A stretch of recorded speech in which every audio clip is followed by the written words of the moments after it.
Welcome to whistle. YS వివేక మరణం అది నాటి ఎన్నికలకు ముందు పెను సంచలనం సృష్టించింది.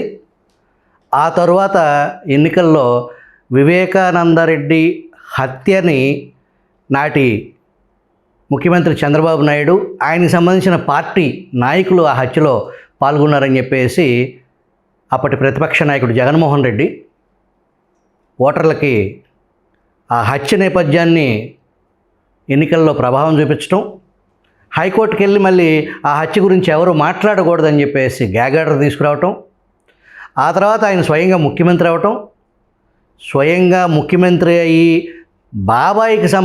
సొంత బాబాయికి సంబంధించిన హత్య కేసులో అనేక ఆరోపణలు చేశారే తప్ప 5 సంవత్సరాల్లో జగన్మోహన్ రెడ్డి ప్రభుత్వం ఎవరైతే నిందితులుగా పేర్కొందో వాళ్ళ పట్ల సాక్ష్యాలు సేకరించడం కానీ, ఆనాడు సిబిఐ ఎంక్వైరీ కావాలి అని ప్రతిపక్ష నాయకుడిగా అడిగినటువంటి జగన్మోహన్ రెడ్డి తానే స్వయంగా ముఖ్యమంత్రి అయిన తర్వాత ఏ ఎంక్వైరీ అవసరం లేదు అని చెప్పేసి అప్పటి డీజీపీ గౌతమ్ సవాంగ్ చేత రాజీ పంచాయతీ చేపించే ప్రయత్నాలు చేయటం రకరకాల వార్తలు మనం చూసాం. అయితే ఈ కేసుకు సంబంధించి ఆనాడు వివేక హత్య కేసులో A2గా నాటి సిబిఐ అరెస్ట్ చేసిన నిందితుడు సునీల్ యాదవ్ దాదాపు 4 సంవత్సరాల పాటు జైల్లో ఉండి బెయిల్ మీద ఇప్పుడు బయటకు వచ్చాడు. అసలు ఆ రోజు ఏం జరిగింది, సునీల్ యాదవ్ను A2గా ఎందుకు పెట్టాల్సి వచ్చింది అనేది విజిల్ ఛానల్ ద్వారా లోతైన పరిశోధన చేసే ప్రయత్నం చేద్దాం. హాయ్ సునీల్, ఎలా ఉన్నారు? సార్ బాగున్నాను సార్. ఎన్ని సంవత్సరాలు అయింది మీరు జైల్లో మగ్గి? 39 నెలలు ఉన్నా సార్. 39 months ఉన్నా సార్. మీరు జైల్లో ఉన్న సమయంలోనే మీ తండ్రి చనిపోయారా? అవును సార్, తండ్రి చనిపోయారు. అప్పుడు వచ్చారా బయటికి? మరి బయటకు వచ్చాను సార్. ఆ కార్యక్రమాలు చూసి మళ్ళీ వెళ్ళారా? ఇప్పుడు కడప జైల్లో ఉన్నారా? ఫస్ట్ చెంచల్గూడ, ఫస్ట్ కడప జైల్లో. కడప జైల్లో ఎన్ని నెలలు ఉన్నారు? 18 months ఉన్నా సార్. ఆ తర్వాత చెంచల్గూడ. కడప నుంచి చెంచల్గూడకి ఎందుకు వెళ్ళారు? మేడం సునీత మేడం సుప్రీంకోర్టులో కేసు వేసి ట్రాన్స్ఫర్ చేయించింది. అంటే మీరు కడపలో మీరు సేఫ్ కాదనా? అంతేనా? అంటే మీ ప్రాణాలకి కడప జైల్లో రక్షణ లేదు, అది ఆంధ్రప్రదేశ్ ప్రభుత్వం ఆధ్వర్యంలో నడిచే జైలు కాబట్టి అక్కడి నుంచి మార్చమని ఆవిడ కోరారా? అవును సార్, సుప్రీంకోర్టులో వేశారు. సుప్రీంకోర్టు గైడ్లైన్స్ ప్రకారం మేము చెంచల్గూడ జైలుకి పోయాం సార్. చెంచల్గూడ జైల్లో మీకు సౌకర్యాల పరంగా మానసికంగా ధైర్యంగా ఉన్నారా? కడపలో ఉన్నప్పుడు ధైర్యంగా ఉన్నారా? కడపలో ఉన్నప్పుడే ఉండే సార్ మా ధైర్యం అనేది. ఎందుకంటే వారానికి 2 సార్లు నా ఫ్యామిలీ వచ్చి ములాఖత్ వచ్చి చూసిపోతుండ్రి. అక్కడ చెంచల్గూడ అంటే ఇక్కడ నాకున్న ఇబ్బందులకు అక్కడికి వచ్చి చూడాల్సిన లేదు సార్, ఆ పరిస్థితి లేదు. అక్కడికి 3 monthsకి ఒకసారి 2 monthsకి ఒకసారి వచ్చి పోయేవాళ్ళు సార్ నా ఫ్యామిలీ. ఈ కేసులో ఏదైతే మిమ్మల్ని సిబిఐ A2గా అభియోగాలు మోపి అరెస్ట్ చేయడానికి ముందు వరకు మీరు ఏదైతే ప్రతిపక్ష ఆనాటి ప్రభుత్వం కానీ, ఆ తర్వాత ప్రభుత్వం మారిన తర్వాత తెలుగుదేశం నాయకులు కానీ, ప్రతిపక్ష నాయకులు ఏదైతే వివేక హత్యకి అసలు కారకులు భాస్కర్ రెడ్డి కుటుంబం, వైఎస్ వివేకానంద రెడ్డి కేసులో అవినాష్ రెడ్డి తదితరులు అనే ఆరోపణలు, మీరు ఆ వర్గంలోనే ఉన్నారు వాస్తవానికి. వాళ్ళకి సపోర్ట్గానే మీరు సిబిఐకి వ్యతిరేకంగానే మీరు పనిచేశారు. సిబిఐకి వ్యతిరేకంగా ఎప్పుడు లేను సార్. వాళ్ళకు సహకరించిన రోజులన్నీ సహకరించిన, లాస్ట్ ఇంకా నన్ను ఇబ్బంది పెడతారనే ఉద్దేశంతో నేను ఏపీ హైకోర్టు రిట్ పిటిషన్ దాఖలు చేసి నేను బయటికి వెళ్ళాను సార్. వాళ్ళకు సిబిఐ వారికి ప్రతిసారి సహకరించిన, ప్రతి చోటుకు వాళ్ళు ఎక్కడ రమ్మంటే అక్కడికి వెళ్ళి నేను వాళ్ళకు సహకరించడం జరిగింది సార్. నాకు తెలిసిన విషయాలు చెప్పడం జరిగింది. A2గా పెట్టారు కదా మిమ్మల్ని. జనరల్గా A2 అంటే పూర్తి స్థాయిలో A1 A2 అంటే పక్కనే ఉండి ఆ నైట్ వివేక హత్యలో సీన్లో ఉంటేనే దాన్ని వాళ్ళు ఆ రకంగా సిబిఐ మిమ్మల్ని అభియోగాలు మోపి అరెస్ట్ చేసింది. ఆ రోజు సీన్లో ఉన్నారా మీరు? ఇది చెప్పే ముందు ఇది కోర్టు పరిధిలో ఉంది సార్. ఇది ఏ జరిగినా కూడా, ఏ మాత్రం జరిగినా కూడా నా బెయిల్కు మరి నాకు ఏదనుకోవడానికి ఉంటుంది సార్. కోర్టు పరిధిలో ఉంది కాబట్టి ఈ విషయం హైడ్ చేయడమే మేలని నేను అంటున్నాను. అప్రూవర్గా మారే అవకాశం సునీల్ యాదవ్ పరిశీలిస్తున్నాడా? నాకు తెలిసిన విషయాలు చెప్పడానికి రెడీ సార్. అవి తెలిసిన విషయాలు చెప్తానేమో అనేసే వీళ్ళు నా మీద కక్ష కట్టి నన్ను సైడ్కి, అంటే పులివెందుల నియోజకవర్గం అయితేనేమి, బయట అయితేనేమి ఒక బ్యాడ్ నేమ్ సృష్టించారు కొన్ని పత్రికలు. వాళ్ళ తొత్తులుగా ఉండే కొంతమంది నాయకులు, లోకల్ అయినా వేరే వాళ్ళైనా ఇంకోరైనా, వాళ్ళ ద్వారా ప్రెస్ మీట్లు పెట్టించి కన్ఫ్యూజన్ స్టేట్మెంట్ పెట్టారు, ఆ స్టేట్మెంట్ వాళ్ళే చెప్పాడు అని చెప్పి అంటున్నారు సార్. తెలిసిన విషయాలు, తెలిసిన పచ్చి నిజాలని ఓపెన్గా చెప్పటమే అప్రూవర్గా మారటం అవకాశాలు ఉన్నాయా? తెలిసిన విషయాలు చెప్పడానికి నేను రెడీ అంటున్నాను సార్. అది పచ్చి నిజాలే, కానీ దేనికైనా రెడీగా ఉన్నాను సార్ నేను. దీనికి ఈ కేసుకి అయితే సహకరించడం అయితే జరుగుతుంది సార్. ఎక్కడో అనంతపురంలో పుట్టిన సునీల్ పులివెందులు రావడానికి కారణం ఏంటి? జగన్ సార్ గవర్నమెంట్ వస్తుంది అని మా డాడీ పిలుచుకొచ్చిండు సార్. యూరోనింగ్ మా భూమి పోతుంది, మోట్నంతలపల్లి గ్రామం ఊరు యూరోనే పోతుంది సార్. నాకు 5 acres ఉంది మా డాడీకి. దాంట్లో పోతే ఉద్యోగాలు వస్తాయి కదా అని చెప్పి ఇక్కడికి పిలుచుకొని రావడం జరిగింది సార్ 2017లో. వచ్చినాక ఇది 2017లో అనంతపురం నుంచి పులివెందులు వచ్చారా? అవును సార్. వైఎస్ వివేకానంద రెడ్డి కుటుంబానికి మీకు ఏంటి సంబంధం? నాకు గజ్జల ఉమాశంకరెడ్డి ద్వారా వివేకానంద రెడ్డి సార్ పరిచయం సార్. సారు పరిచయము. సార్ ద్వారా ఇంకా అట్లా రోజు మూవ్ అయ్యి పొలిటికల్ చెప్పాడు సార్. నేను సునీల్ గవర్నమెంట్ వస్తాను, నేను పొలిటికల్గా ఏదైనా చూస్తాను బీసీ యూత్లో, లేదంటే మీ యాదవ్ సామాజిక వర్గంలో నీకు ఏదైనా మంచి సముద్ర స్థానం పెడతానని చెప్పి చెప్పడం జరిగింది సార్. దాన్ని నమ్ముకొని నేను ఆయన దగ్గర తిరగడం కూడా జరిగింది సార్ దగ్గర. ఈ విషయం అందరికీ తెలుసు, ఆయన బహిరంగంగా కూడా చెప్పిండు చాలామంది లోకల్ వాళ్ళకు సునీల్ని చూసుకోవాలి అని చెప్పి అన్నాడు సార్. వైఎస్ వివేక బ్రతికుండంగా ఆయన పొలిటికల్ మూమెంట్ రకరకాలుగా ఆయన వెళ్ళే ప్రతి ఊరికి మీరు ఆయనతో కలిసి ప్రయాణం చేసేవాళ్ళ? లేదు సార్, పొలిటికల్ మూమెంట్ కాదు సార్. నాకు ఏదైనా ఇన్సిడెంట్ జరిగింది అనుకోండి, పోయి సార్ని అడిగితే సార్ వచ్చి క్లియర్ చేసేవాళ్ళు సార్. అంతవరకే.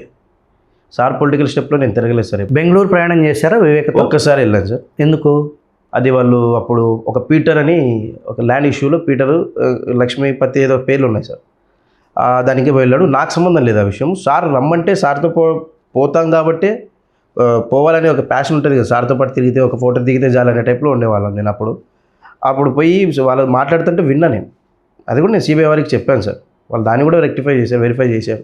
వైఎస్ వివేక అండ చూసుకుని సునీల్ పులివెందుల్లో రౌడీయిజం దాన్ని హీరోయిజంగా చేశాడనే ఆరోపణలో నిజం ఉందా? నేను ఎక్కడే సార్ పేరు వాడుకొని రౌడీజమో హీరోయిజమో ఎక్కడ నేను చూపించట్లేదు సార్. చూపించలేదు, చూపించను కూడా.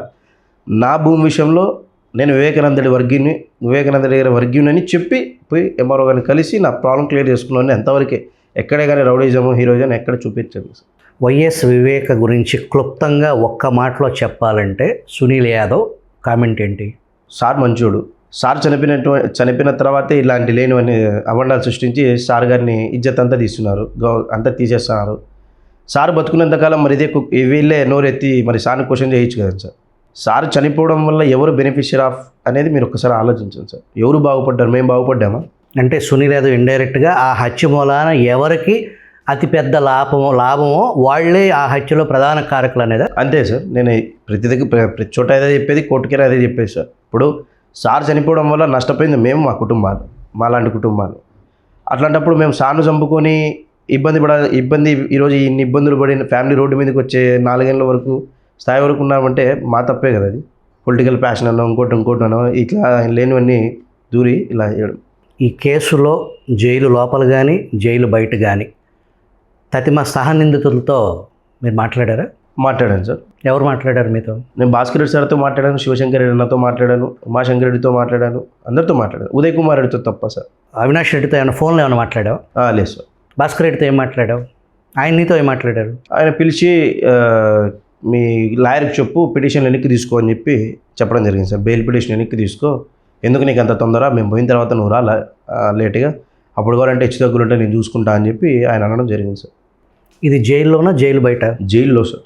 మరి నువ్వు అడగలేదా ఎందుకు నా మీద ఈ రకమైన ఈ అఫిడవిట్లు A2, A3, A4 నిందితులకు సంబంధించిన కుటుంబ సభ్యుల్ని, భార్యల్ని, తల్లుల్ని ఆ అఫిడవిట్లో పెట్టి మా క్యారెక్టర్ అసాసినేషన్ ఎందుకు చేస్తున్నారు అని చెప్పేసి నువ్వు ప్రశ్నించావా? అడిగాను సార్, ఖచ్చితంగా అడిగాను.